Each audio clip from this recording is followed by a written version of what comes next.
Good morning, everybody. It's Ragged07 with you, and I'm just gonna make a really quick video. Um, I want to apologize profusely because I've got this thing on my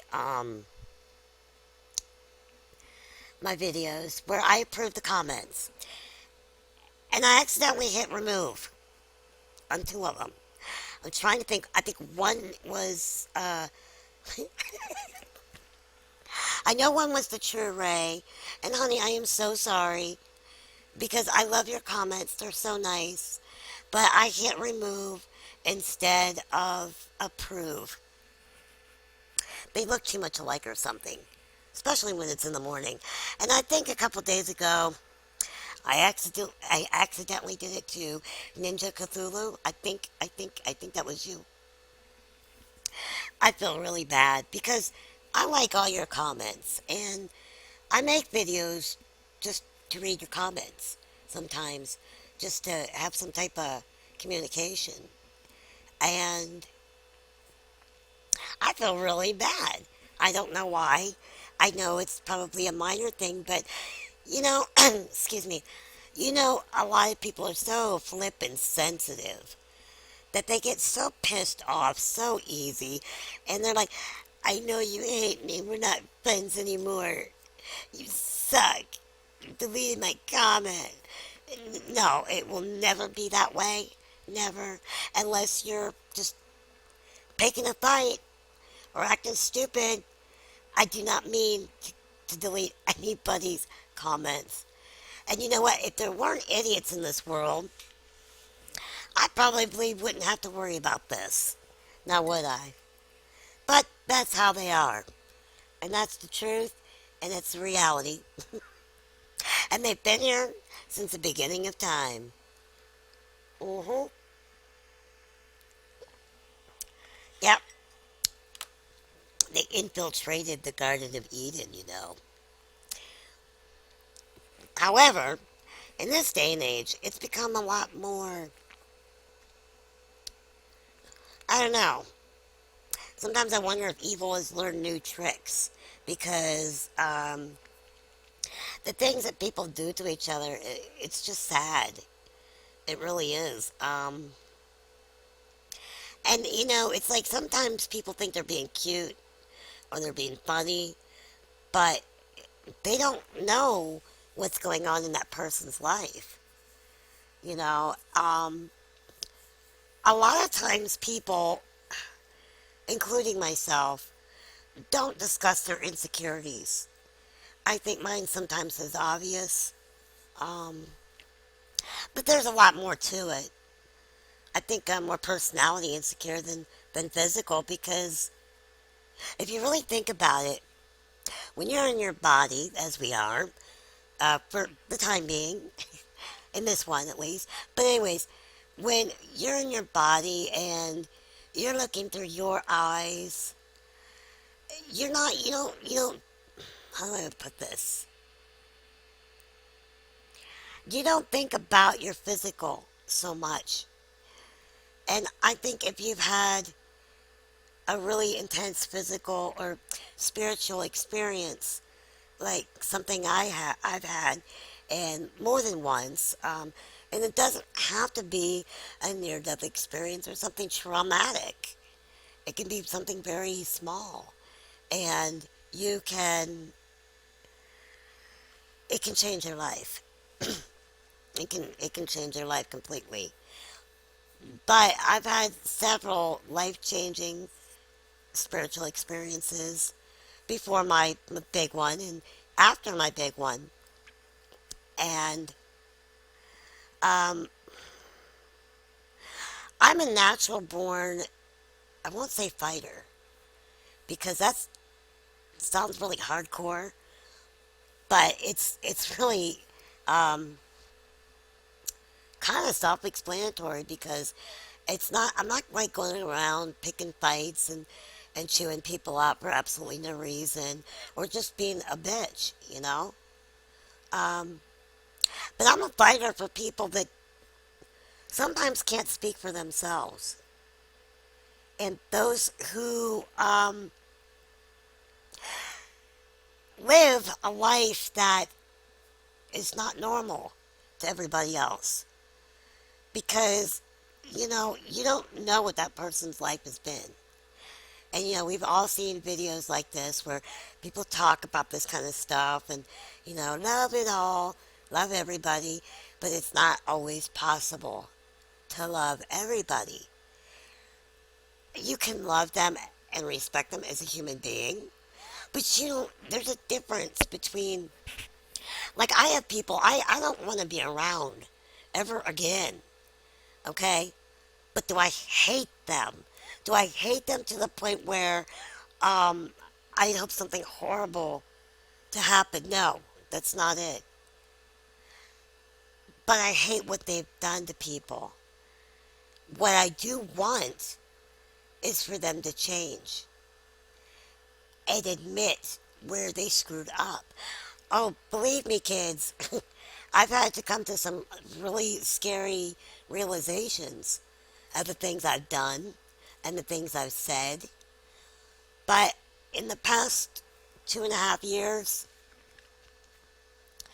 what I've done that people may have thought was wicked and evil and dogging people um, was the truth.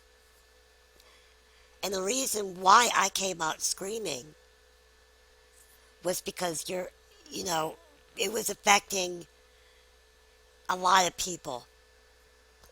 And there's a lot of lies that are in this world. And it would be really nice if people could just cut one lie out of their life. I think we've all lied about aspects of our life. There's no question of that because we've all done it, right? Um, we're not perfect, and if you sit there and go, "I've never told a lie," and "I've never told somebody I was feeling great when I felt like dirt," or vice versa, and we have. I mean, a lot of times, people could be like, "How you feeling today?" I'm like, "Oh, I'm doing pretty good. I'm doing good." And the fact of the matter is, I'm slumped over here, drooling because I'm in pain, and but mentally, I'm fine. I'm not, my physical well-being. I've detached it in a lot of ways, and I think that is something I learned from my near death. Is to be able to detach yourself when you're going through extreme trauma on your body. And I've heard that from other people. They didn't really feel the pain. They were more concerned about what's going to happen, what's going on, 1,001 questions. And then you reflect back to what happened, you know, um, and it gives you hope that no matter how bad things are, every breath is important.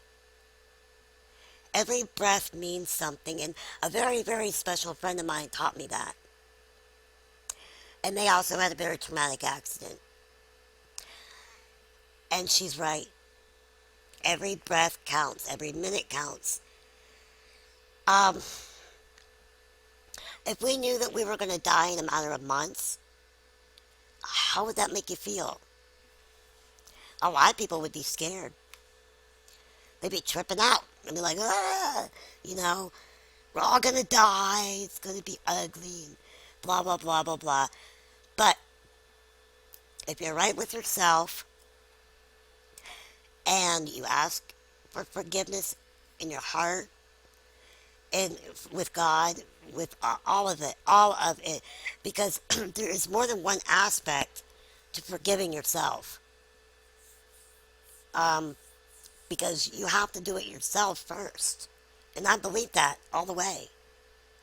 You have to make sure that you truly forgive yourself and then you ask for that forgiveness. Because if you go into something like half-heartedly, you know, if you go into something half-heartedly, it doesn't mean anything.